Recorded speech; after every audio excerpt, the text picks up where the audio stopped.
নানা বিয়াই ফুতের বিয়া যৌতুক আমি চাই না। পরের বাড়ির মাহাই নেবাদ বুড়াও আমি খাই না।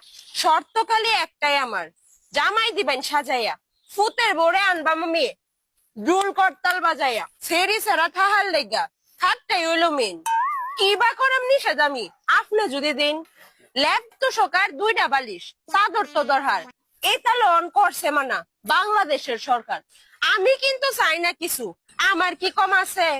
আমনে কেমনে মুখ দেখাইবেন এই সমাজের কাছে? সেই কারণে হাইদা যদি কিস্তা দিতেন চাইন, দরবকেটা দেশ কি আছে এমন আইন, আলনা সোফা ড্রেসিং টেবিল হুন্ডাও তো লাগে।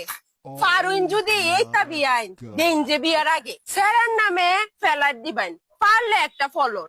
প্রাইভেট কার চালাইবো কেমনে রাস্তায় যে যানজট, হের পরেও গাড়ি যদি দিন সেরাটার নামে। আপনার তো সুনাম বেয়াই বাড়বো শহর গ্রামে, নগদ টেহা দিলে দিবাইন, না দিলে তো নাই। কোহেন সেইটা জিনিস আমরা কি বা চাই, পুত্রে আমার সেরি দিবাইন হে দায়িত্ব বেশি।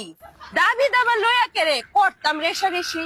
25 ভরি গয়না যদি দেন সেরিডার গাও, হেহার বেলায় লাগবো কামে যাইতো না তো ফাও। আমি কিন্তু চাই না কিছু, মনটা যদি লয় নিজের সেরির নামে দিবাইন ওইতো না তো ক্ষয়।